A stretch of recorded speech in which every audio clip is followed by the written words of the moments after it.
Hello, and welcome to the Choralosophy Podcast. I am Chris Muntz, your host. This is episode 7, Notebooks of Leonardo da Vinci, with special guest Jocelyn Hagen. First, we will give a little shout out to this episode's sponsor, SightReadingFactory.com. It's getting close to the end of the school year for all those teachers and choir directors out there listening to the show. It's time to start thinking about music literacy materials for next school year. Well, my strong suggestion is to get a membership for you and all of your students to SightReadingFactory.com and set up daily exercises that can be done easily at the click of a button. With student memberships, you can send homework home, you can see their progress, you can see what levels they're working on, all kinds of amazing tools at your fingertips these days. If you started teaching when I did, this meant many trips to the copy machine every single day. Those days are gone with SightReadingFactory.com, so head over and check out that awesome service and subscribe today. Use Choralosophy at checkout to get 10% off your membership. Leonardo da Vinci was probably the person that we are describing consciously or unconsciously when we use the term Renaissance man. He was a scientist, a painter, a mathematician, really someone who was an expert in a lot of areas of life. And I find this person an interesting topic to discuss when thinking about the question of what art's role is for us in the 21st century. I think we could learn quite a bit by going back to the thoughts and the philosophies, the work of Leonardo da Vinci.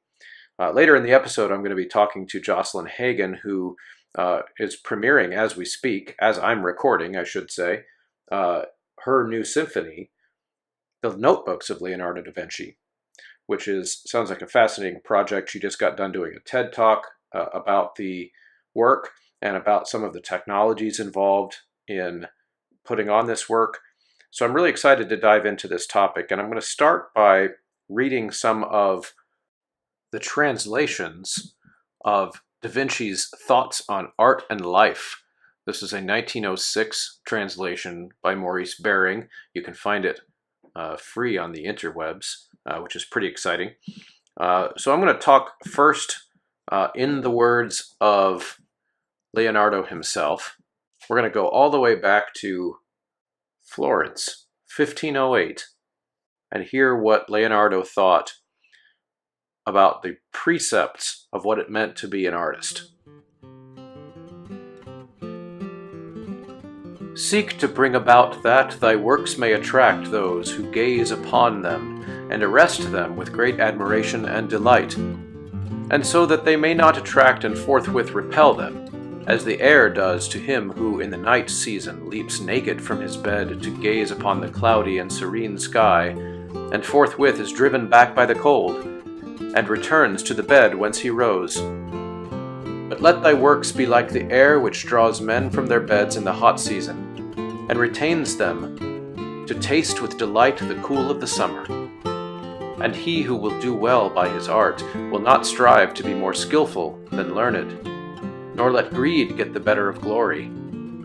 Seest thou not amongst human beauties that it is the beautiful faces which stop the passers-by, and not the richness of their ornaments? Well said, Leonardo. For those of you listening at home, that was not actually Leonardo da Vinci. That was just me reading over background music.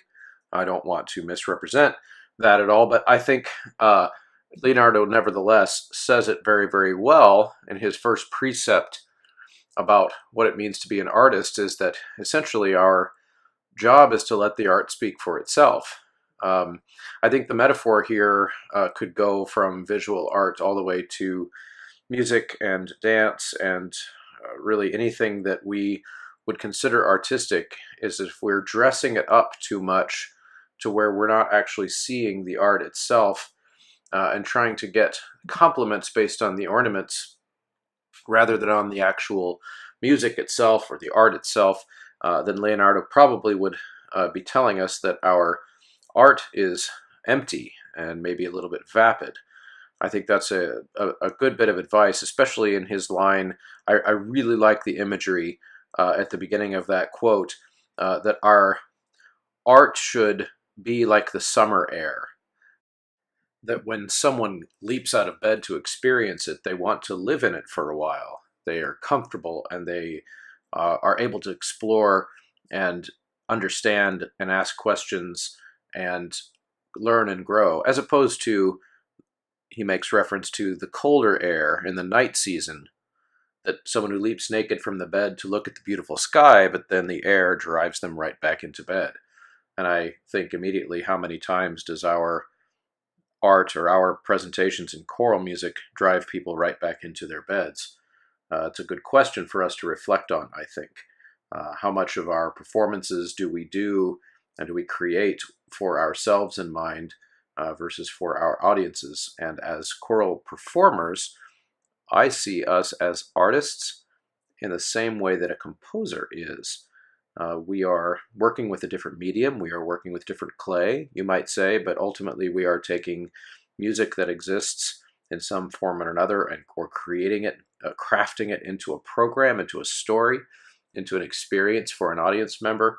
Are we the summer air or are we the night season air? I think it's a really good question posed there by Leonardo. Another image I love in that quote is that the person who will do well by his art will not strive to be more skillful than learned. Oh my goodness, how much time do we need to spend talking to our students about that? Can you, in modern parlance, I would make that translate to someone who is focused on their technique, their craft, maybe more than just their God-given, air quotes, talent. So somebody who's striving to be learned, nor letting the greed get the better of glory, right? So that the glory is the creation of the art itself, not the accolades, not the after effects, you might say. That's a juicy bit of wisdom there. Thank you, Leonardo. We're going to hear now another precept on being an artist from Leonardo da Vinci. I cannot but mention, among these precepts, a new means of study, which, although it may seem trivial and almost ridiculous, is nevertheless extremely useful in arousing the mind to various inventions. It is as follows. When you look at walls mottled with various stains or stones made of diverse substances, if you have to invent some scene, you may discover on them the likeness of various countries, adorned with mountains, rivers, rocks, trees, plains, great valleys and hills in diverse arrangement. Again, you may be able to see battles and figures in action and strange effects of physiognomy and costumes, and infinite objects which you could reduce to complete and harmonious forms. And the effect produced by these mottled walls is like the sound of bells, in the vibrating of which you may recognize any name or word you choose to imagine. I have seen blots in the clouds and in mottled walls which have stimulated me to the invention of various objects. And although the blots themselves were altogether devoid of a perfection in any other of their parts, they lacked not perfection in their movement and circumstance. So here I think we find Leonardo encouraging us to draw inspiration from other forms of art, other sources. In this case, he mentions the study of what seems to be a description of murals, and the idea that you are going to have your imagination spurred, inspired, to the point where you're hearing the sound of ringing bells, in the vibrating of which you may recognize any name you choose to imagine. I think I see a big mural on a wall where my thoughts are getting lost, kind of looking through all the little scenes and all the intricate details, and allowing my mind to go to a place that it would not have otherwise gone. It's almost like walking through the wardrobe in C.S. Lewis in Narnia. You get this metaphor of transporting yourself to a new world. And I think that Leonardo would point this out to an artist, because I think many of us who are creative types and artistic types, we really love the idea that all of our genius, so to speak, lives in our own mind. and we live there. We're oftentimes described as in our own heads a lot. And I think he's encouraging us to get out of our own heads and into the heads of others. Art is something that is constantly changing, constantly moving and evolving. And it only does that when our brains with our minds intertwine with each other. So to stare at one person's art as an artist and allow your mind to mingle through it and be inspired in order to create something else new, something that would not have occurred from your mind alone.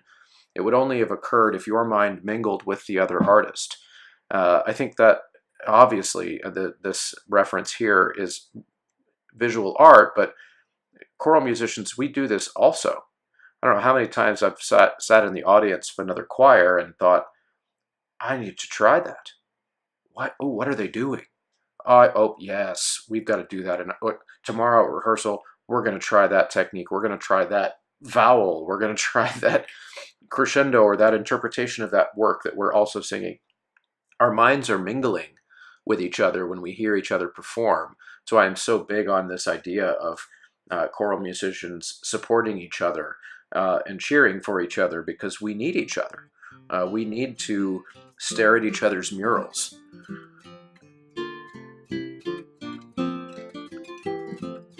Music should be given no other name than the sister of painting, inasmuch as it is subject to the hearing, a sense inferior to the eye, and it produces harmony by the unison of its proportioned parts, which are brought into operation at the same moment and are constrained to come to life and to die in one or more harmonic times. And time is, as it were, the circumference of the parts which constitute the harmony, in the same way as the outline constitutes the circumference of limbs whence human beauty emanates. But painting excels and lords over music, because it does not die as soon as it is born.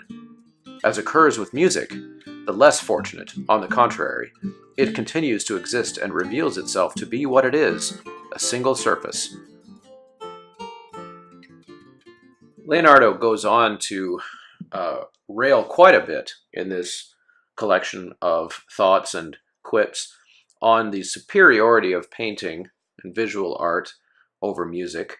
And you can find it in that last little bit where if he had lived another 400 years, 500 years almost, 500 years, he would have known that recording technology was coming, and eventually music would catch up in the sense that it does not necessarily disappear once it's created. Although at the time that he was alive, that was definitely true. So I've got to give him some credit there. He goes on also to make some arguments that music should not be one of the liberal arts, but painting should instead. So, of course, most of my listeners here will disagree with him a little bit. And I think Jocelyn Hagen would also disagree because he also didn't live quite long enough to see how visual art and music and his own words and his own thoughts and ideas inspired by him could come together into a living work that will not go away after it's performed, but have opportunities to be recorded, to have a symphony synchronized precisely with visual presentation, with art, with all of the multimedia, multisensory experiences that we now have access to in the 21st century. We're getting to a stage, I feel, that is hard to define exactly the difference between a lot of types of art, in the sense that we can combine them in ways that were not possible due to the technology that we're now dealing with. I mean, you're talking about the opportunity to combine, I've seen presentations where culinary art is combined with music and visual art and sculpture and live dance, combinations of and multisensory experiences in regards to what our art should be. It should be the summer air.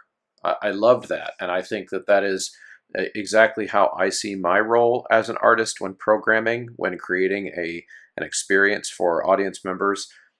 I don't know that I'm successful doing that, but it is definitely a goal. It's aspirational. I've talked about before on this show the idea of idealism And kind of giving a definition to that is that something that you always strive for, but you don't achieve it, or else it stops being idealism. It starts being the way things are.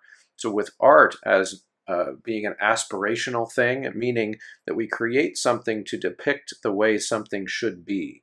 And I think there are lots of purposes for art, but I think that's the prime one. It should be the supreme one, which is that art gives people a chance to view something that is unknown to them in a way that they don't quite know how to articulate, and it helps them feel things that they wouldn't be able to feel if it were just a conversation. It has to be something accessing that part of them that they don't know how to access. And that's what art does. It helps us find our goals off into the future for humanity, for ourselves, for our communities.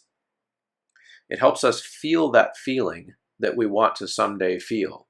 And so when I use the term art should be aspirational, what I'm thinking about is maybe a depiction of the way people should be as opposed to the way they are.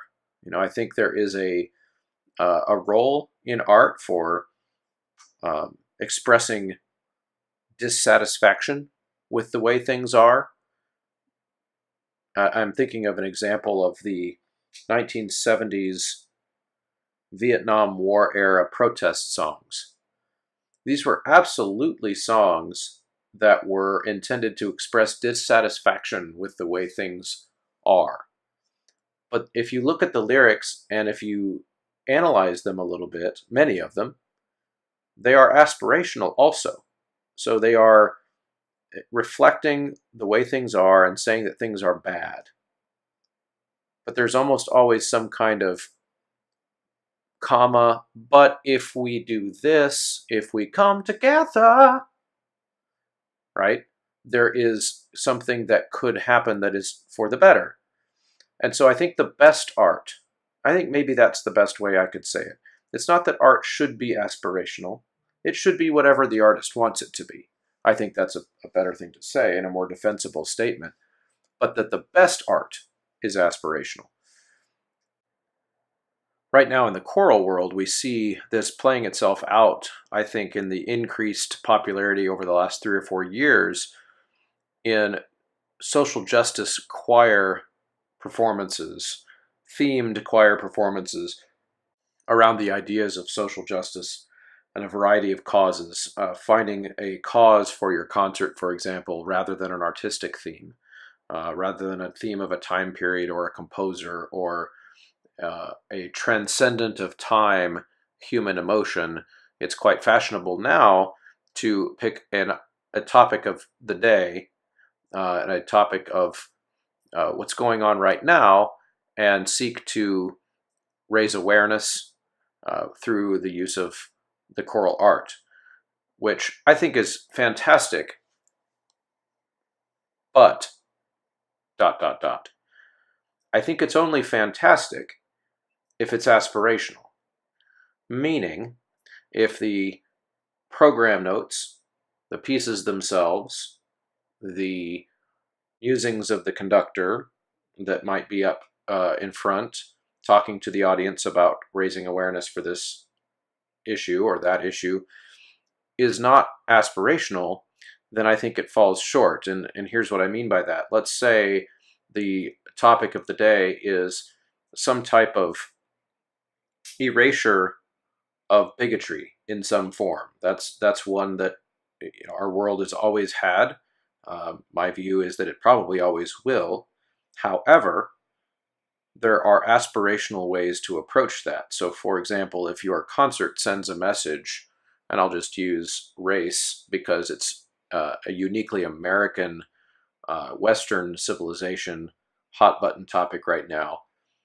If you're sending a message in your concert that the goal is a post-racial world where we are truly individuals who see each other as human beings and no longer see each other as part of a group that's against my group. If we're seeing things as aspirational towards the end of tribalism, the end of us against them, the end of the good guys versus the bad guys. If that's the aspiration, then I'm all for it. But if the aspiration is simply to preach, then I think we fall short of what good art is. I think, in Leonardo's words, that would fall into the category of being the winter air, meaning that someone will come to the concert. They will get up out of bed to see what's going on, but will be driven right back into their bed. So my contention is that art should reflect what we want the world to be. The best art will do that. Leonardo's own famous drawing, you'll hear me mention this to Jocelyn, of the Vitruvian man with his arms outstretched and lines drawn in perfect proportion, is not a literal depiction that men or humans should look a certain way in order to be considered perfect. It's a metaphor for an ideal. It's a metaphor towards understanding who we are and understanding what makes us tick as a method towards moving forward to the world that we want to live in. Coming up next is my talk with Jocelyn Hagen.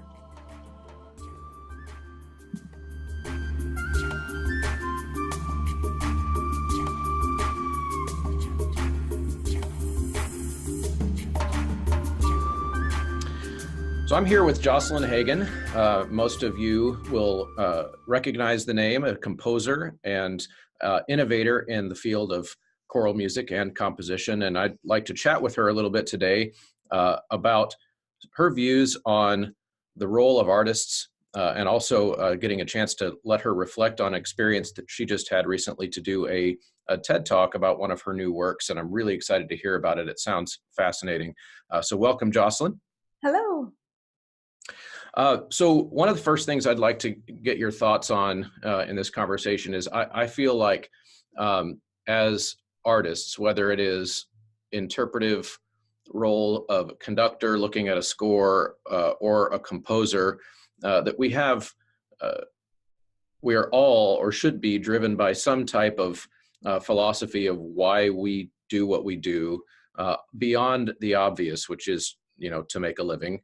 We've all chosen this as our vocation, but if it doesn't go deeper than that, it's not a career. It's just a job, which is, to me, there's a distinction between a career and a job, and that's kind of what that is. So, what would you say your why is? Why are you a composer and not I don't know, a plumber? Where'd you get to where you are?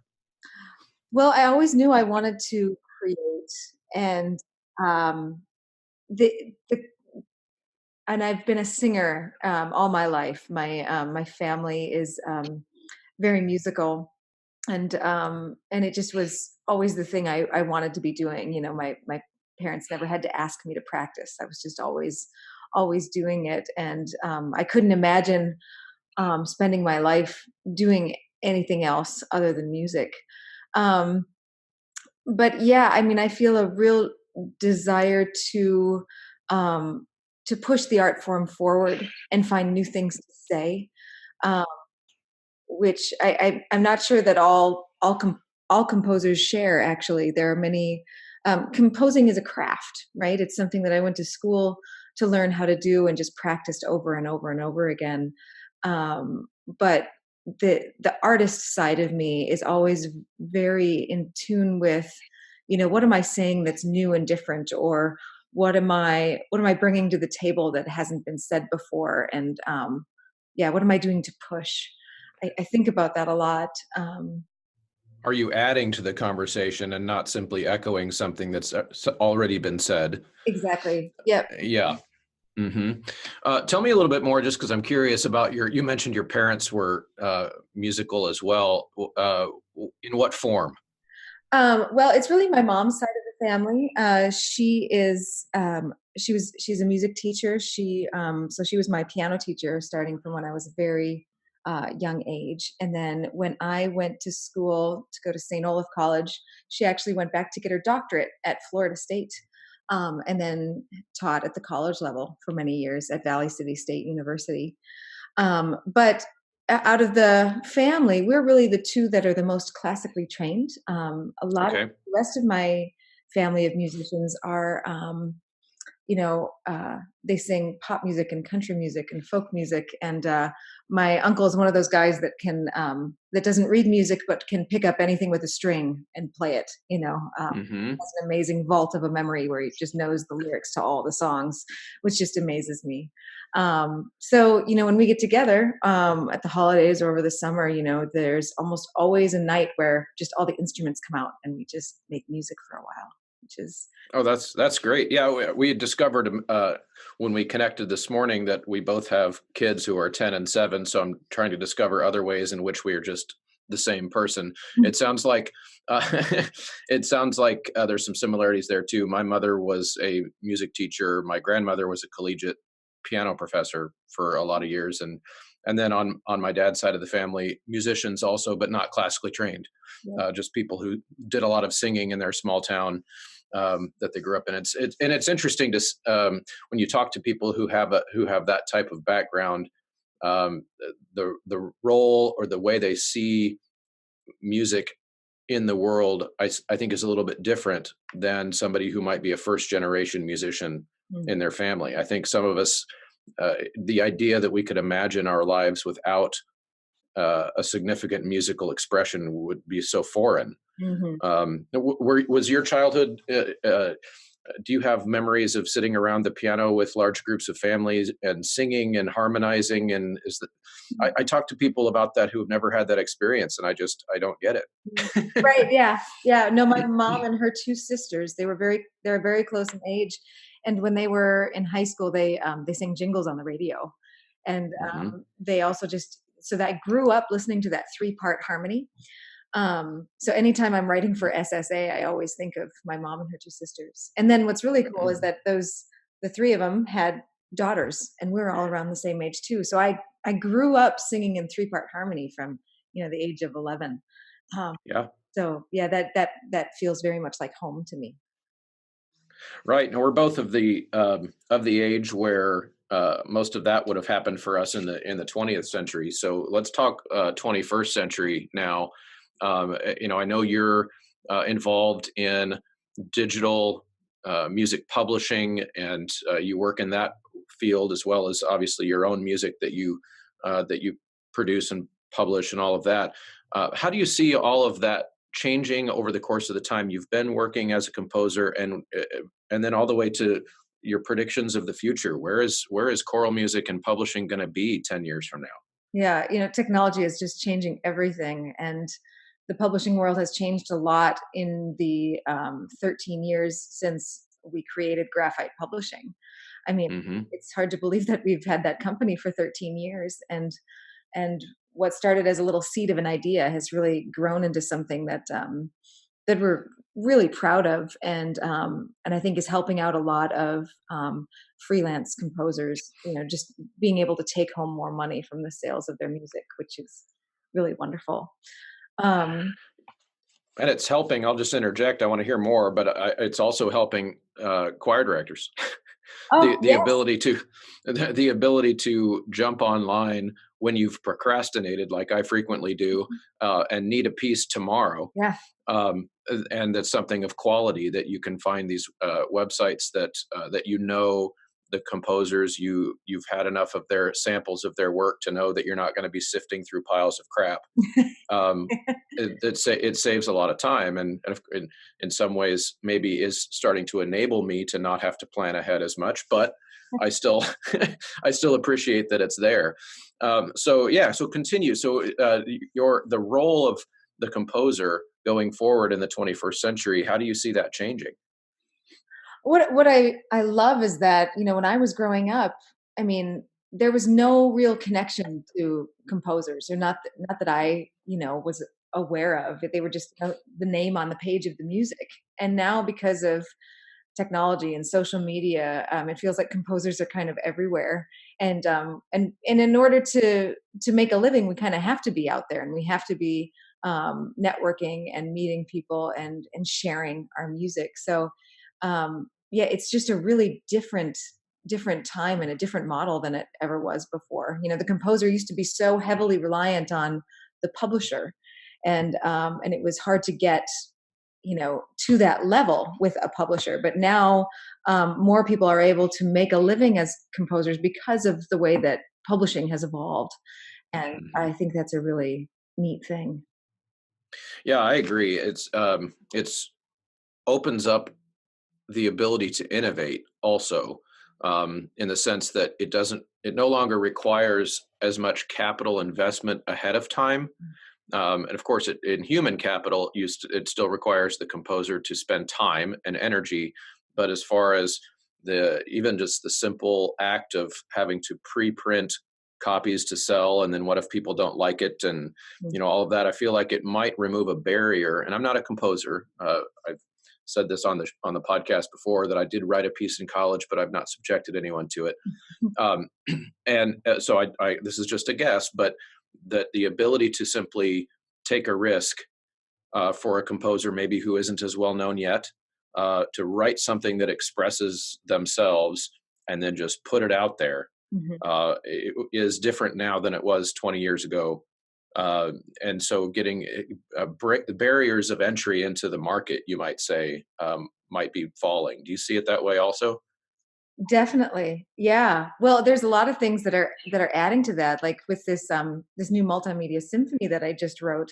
I mean, I can't in the olden days, the commission would probably have come from just one organization, which would have been huge, a huge commission fee. And it would have been really, really hard to land a commission like that and to convince those people to take that huge step forward and try something new like that. But because I was able to crowdsource the funding through a consortium, and I was just able to piece together a way to make this innovative new piece work, which I think in the olden days wasn't really the way things were done or could happen. So I'm great. Right. Yeah. And I'm excited to talk about that in a second. I've got one more question Mhm. before we get into that symphony, because that's fascinating to me. Earlier, when you first came on, you talked about, your voice as a composer. What it is that you're trying to say. Uh, uh, what is that? What is Jocelyn trying to say? Do you have a message for the world that you hope that we get from your pieces, or is it different every single time? Well, yeah, I would say that there's probably themes that I keep coming back to, but yeah, every piece is a little bit different. Um, I'm very interested in the feminine experience throughout the world, in different parts of the world and in different time periods. So like Songs for Muska it uses poetry by the women of Afghanistan. I'm about to write a piece on women's suffrage, and so there's definitely that theme there that I'm very drawn to, especially as a composer, since for a long time there haven't been very many women, and now there are more. Hmm. So we're sharing that story. But then also, there's so much negativity in the world, and I listen to music to often boost my spirits. It's something that I do to heighten my mood.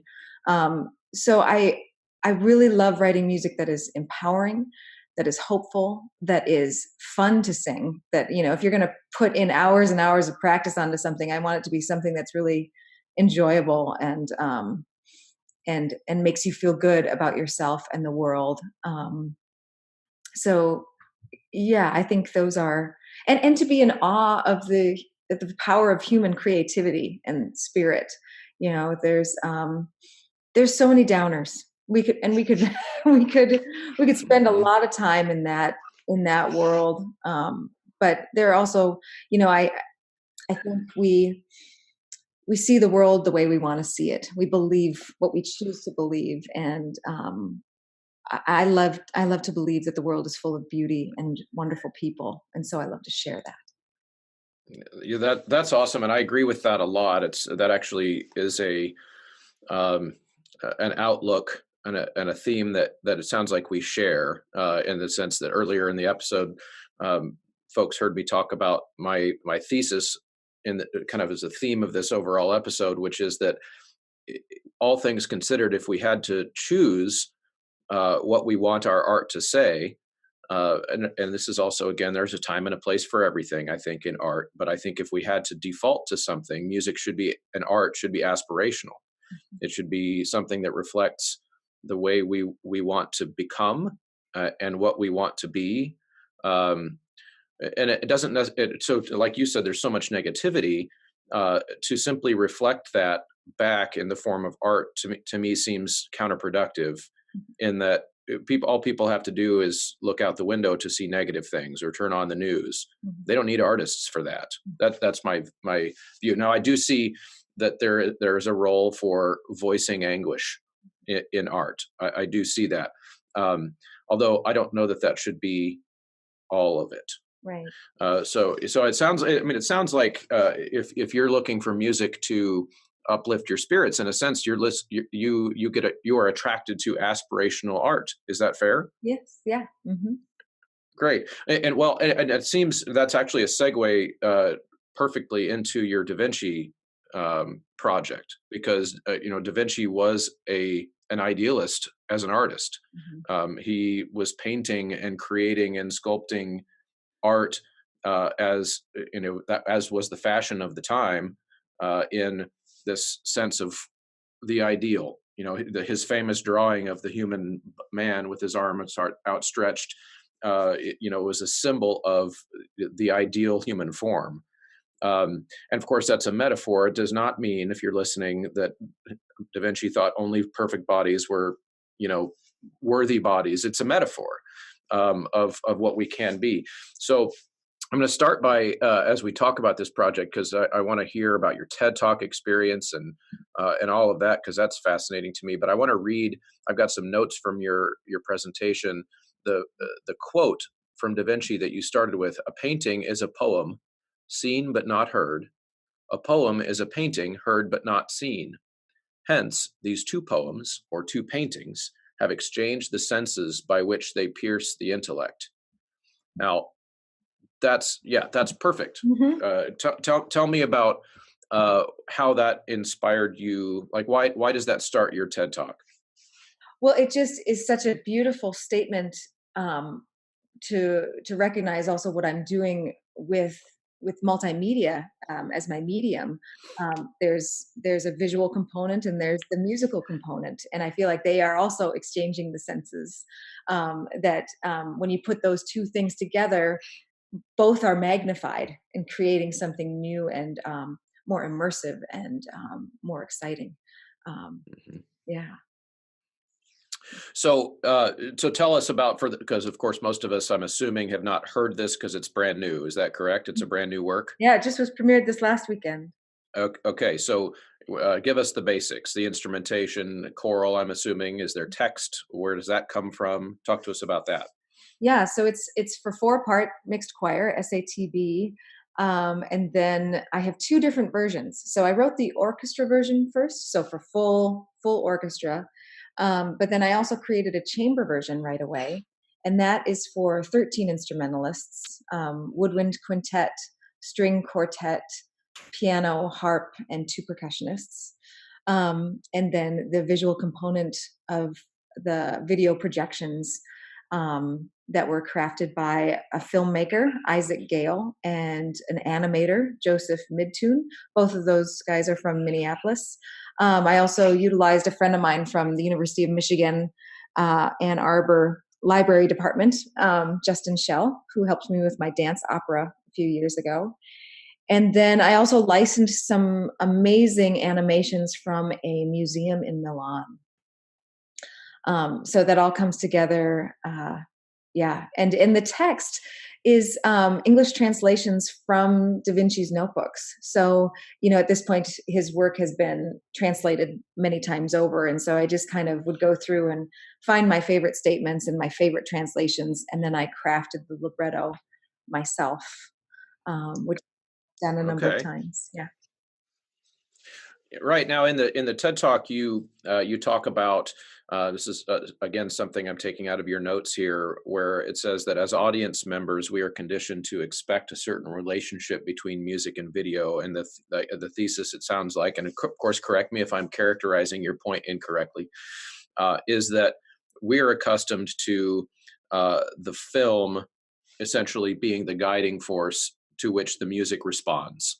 Yeah. Is that essentially the point you're making? Right. So yeah, and I found that interesting because here I am sitting in Kansas City, which a lot of people might not recognize are is the home of music and movies being put together. Ah, Um, I didn't yeah, so yeah, I only know that because I'm a nerd and I did a graduate research project on it. So, American and Kansas City born composer Virgil Thompson was the first composer of a film score, and he won an Academy Award for it. And his childhood in Kansas City was one of those old, as even as a 13, 14-year old, he was playing the organ in a movie theater to create the live soundtrack. So you're going all the way back to the early 20th century, where people were starting to see film images with music, but it's quite literally a live organist looking at the screen to make sure he's playing with where the movie is. So you're exactly right. Historically, also, the film uh, guided the player.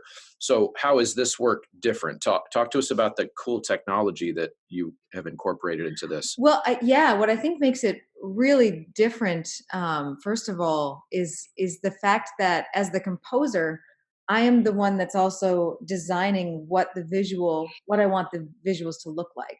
So um, and it doesn't. There are moments in the symphony that I knew precisely exactly what I wanted, and then there were moments when I was like, this is kind of the theme of what I want. But yeah, like the opening, the first movement, painting and drawing, begins with Leonardo's handwriting, writing right to left, and it pauses with the rests with the flute solo at the opening. So it's just this organic duet that happens between the animation and the flute, that I think is really new, that we haven't really experienced anything like that before. So it just feels like the handwriting is just kind of dancing along to the music, and that they are completely interconnected. Um, and so there's that. So, from a technological standpoint, is it that there are microphones listening to the live ensemble that are giving signals to the video? No, yes, okay. So this is also what's really cool. So a few years ago, when I was working on my dance opera, I with that work, I had video projections for the first time that were part of the staging, and I had just learned about this new technology that was created in Minnesota. It's a software called Mosaic, created by Ion Concert Media, and it allows a film to sync to music without the use of a click track.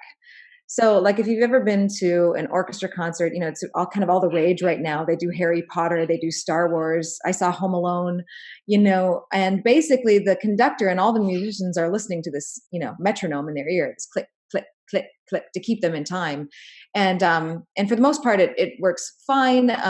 But it also doesn't allow the performers to play organically and really musically. They become just like robots, and it's all about keeping in tempo. But with this new technology, the musicians are able to be the leaders. The conductor can go a little faster, go a little slower, hold something a little bit longer, and the video will still sync, because there is a video technician who is essentially playing the video as a member of the ensemble. So that's Wow, the new technology. Yeah. that's really cool.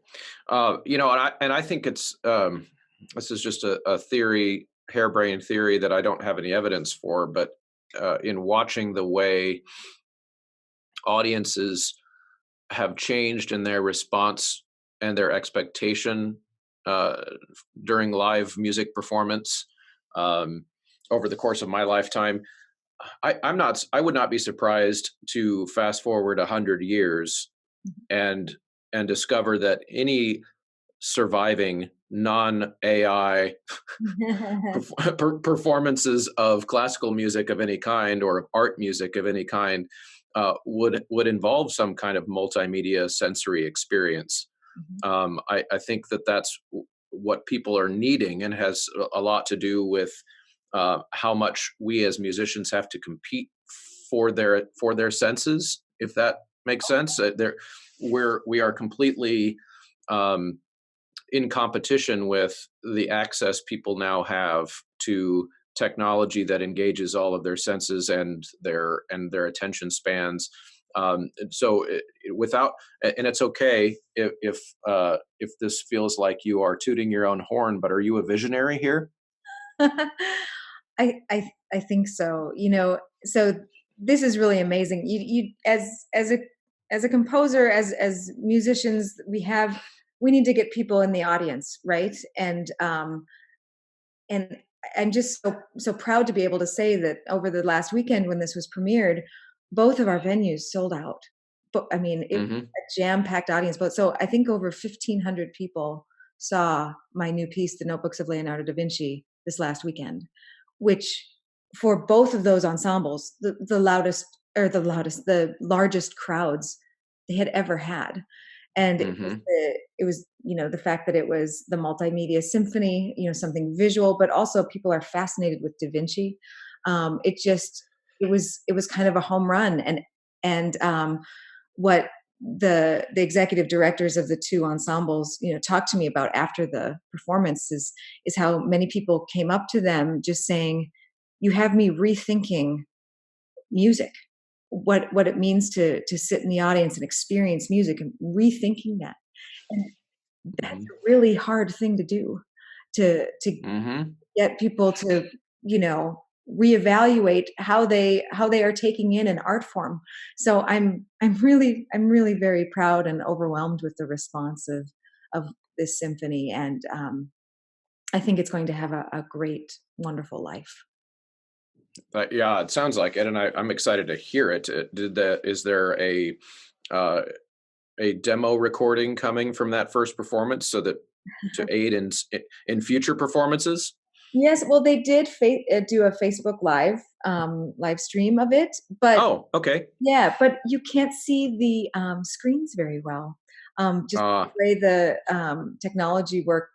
So it's not a great representation of what it is. So hey, I guess you guys got to come see it. right. Which Or put it on live. Yeah, right, exactly. But so because it's a consortium, because I had to crowdfund it, it also means that it's basically going on tour this year in 2019. There are 13 performances of it, and so just in the month of April alone, I leave early tomorrow morning from Michigan for a performance at the University of Michigan Ann Arbor, and then directly from there I go to New Haven, Connecticut for a performance with the Yale Glee Club. And then next weekend, it's at San Diego State University. And then the week of Easter is off, gratefully. And then after that, it is in Alabama, at the University of Alabama in Tuscaloosa, and then at Montana State University in Bozeman. So it's a very Okay, April. so is that, yeah? So that's really cool. So is that a when you say crowdfunding consortium? I'm assuming what that means is all of those different organizations that are putting on this tour were part of the original group of people to help make it possible. Is that accurate? Yep, yep. They had a buy-in fee essentially, which got Yep. them, all the music, all the video, the software. It also gets me, I come in and work Hmm. with everybody, and yeah. So I'm very. It was very affirming that as I was starting to pitch this idea to the conductors that I knew from across the country, that so many people were just ready to jump on board and say yes, because Hmm. this is so new and kind of scary, and you're going to be using this new technology, and it's also putting on any kind of concert production with video. It's vastly more expensive, and many more logistics to consider. So last year, or the last 2 years, as I've really been putting together this consortium, it's been really wonderful, just seeing how many people had faith in me, that trusted that this was going to come off. So yeah, it's been a That is quite so a ride. That's so yeah, that's so exciting. Now, let's say we're fast forwarding again to after this consortium round of performances, and you mentioned hoping and thinking, believing that this work will have a long life. How will it work after that? So, will this be, because of course this is such an innovative thing? I can't picture going on a website and buying sheet music that comes with video and a software. But is that essentially what will happen? You'll be able, it'll be for sale, Yeah. including all the stuff that you need to be able to do it. Is that true? Yep, exactly. Which is really great that, I never foresaw this, but in 2006 when we started Graphite, now I have right vehicle to be able to sell it, which is really great. So, yeah, it'll be available to everyone outside the consortium in 2021 for performance. Okay. So on Graphite, Yeah, that's where it'll be. yep. Okay. The video might be on the Ion Concert Media site. We haven't figured exactly how that will work logistically, but yeah, it'll be a package deal. Mhm. That is really cool. So tell us next about the TED Talk experience. Just because I'm curious, and I'm sure lots of people that listen to this show love TED Talks because Mhm. if you listen to a long form podcast, you probably also listen to TED Talks. I think we're looking Yeah. we're looking at the same market there. Mhm. So what was that like? How did that come about? And just tell us things that maybe we wouldn't know about behind the scenes at a TED Talk. No, yeah, that was amazing. So I was approached probably about a year ago now from an acquaintance of mine who we knew each other because we actually both sang backup for Josh Groban a few years ago.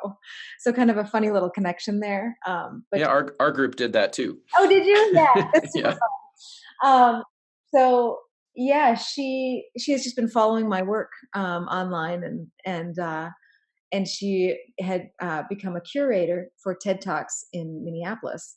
And so she just called me up and said, "You want to go out to lunch? I'd love to talk to you." And so we went out to lunch, and she just said, What are you doing?" I'm a curator for TED Talk in Minneapolis, and do you have a great idea that you could share? And this was in the thick of the multimedia symphony in its creation, and I started telling her about it, and she thought, yes, this is perfect. So Hmm. from then I was asked to submit an application. So I had to write up a little one page, this is what my talk would be about. Um, and then from there it was selected to be a part of TEDx Minneapolis. Um, and then it was really wonderful. You basically get coaching on your talk that lasts a couple months. So Oh. yeah, this talk took me months to craft, and it's only about 14 or 15 minutes, and a lot of that is music. So, Hmm. but it does take, I hadn't received coaching like that on giving a speech or crafting a talk like that, and I knew that that was a big enough reason to sign on and do this project because as a composer and someone who is trying to be out in the world, becoming a speaker is becoming more and more of what I'm expected to do, and I figured out through the course of this experience that I actually really liked it. So I think as I move forward in my career, I am going to be offering that up as one of the things that I do. I'm a speaker now, so. Congratulations. Oh, thanks. You add that to your list of comma separated values after your name. That's great. So before we go, this has been a really fun chat. But I would like our listeners to be able to know more about where they can find what you do. Obviously, at Graphite, they can find your music. But are any upcoming projects that you want people to know about? Choral works that you have coming down the pike that you think people would enjoy? What do you want to plug? Oh, well, mainly Da Vinci, the notebooks of Leonardo da Vinci. I already gave the dates and places for this spring, but next fall it's going to be in Memphis, Tennessee, and LA. And True Concord is doing it down in Tucson, Arizona. And Elgin, Illinois, and yeah, there are a few more too. But I need to put all that information up on my website and also up on social media. You can follow me on Facebook, Twitter, Instagram.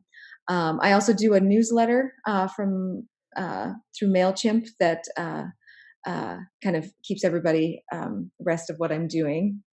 So you can sign up for that on my website, jocelynhagen.com. And if you're really interested in supporting my work and getting more perks, I'm also on Patreon. Um, so I release a lot of times it's like a new voicing of a choral work, like at the ACDA convention in Kansas City, the National Honor Choir, the Children's Honor Choir, did my piece. I started out singing, which is probably my biggest seller as a composer, three-part treble choir. And I was commissioned to create an SAB arrangement of that. And so I'm going to release that on Patreon. So anyone who wants to sign up for $10 a month or $1.75 a month can get the sheet music to be able to print for their choir. And do so there are lots of little things I'm doing just to spread the love and share the wealth, and because it's not everyone can afford a commission or do a premiere, and it's my Right. goal for more people to be able to have that opportunity. So Mm-hmm. that's part of the reason why I'm on Patreon doing that. Yeah, that's a great venue too for kind of organic crowd sourcing, Mm-hmm. uh, in the sense that it doesn't even require a campaign. It's just people that kind of want to be involved from the throughout the entire process, which is a really cool innovation. Also, so as after we sign off, so for listeners who are still with us all the way to the end of this conversation, that probably means that you have been engaged. I'll have Jocelyn send me a link, a set of links to all that stuff, so that just in the episode description itself, you'll be able to see ways to get to the Patreon, to her website, to Graphite, to the dates of all the concerts and all of that. So you can check this out. And it sounds very, very exciting. Well, Jocelyn, thank you so much for chatting with me. This has been fun, and I'm excited to see where your work goes. I'm a big fan. I've done a lot of your stuff, and I will continue to. So it's been great to chat, and hopefully we can do it again sometime. Thank you. Yeah, this was delightful. Thanks for the invite. Awesome. Thanks. Thanks for sticking around. I hope you enjoyed that chat. I sure did. She's just an extremely talented composer and awesome person, and excited to get to know her a little bit better, and for you to get to know her a little bit better and what makes her tick. Special thanks to Sight Reading Factory for making this episode happen. We hope you will check out their amazing music literacy tools at sightreadingfactory.com and enter Choralosophy at checkout to get 10% off. And hopefully you will head over to Choralosophers and discuss the episode. That's a Facebook group where you can talk about ideas spurred in the episode. Maybe you've got the next compositional idea that is innovative and will change the face of choral music. Well, tell us about it there. And don't forget, there are ways you can support the show by sharing the episodes liberally, by tweeting at Choralosophy, by checking out the Instagram page. Anything that you can do to help get the word out about the show to your choral friends is very helpful, as well as directly in your podcast app.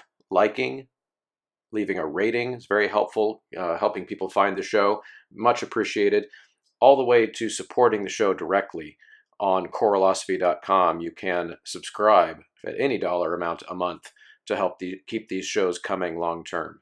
Thanks so much, and we'll see you next time.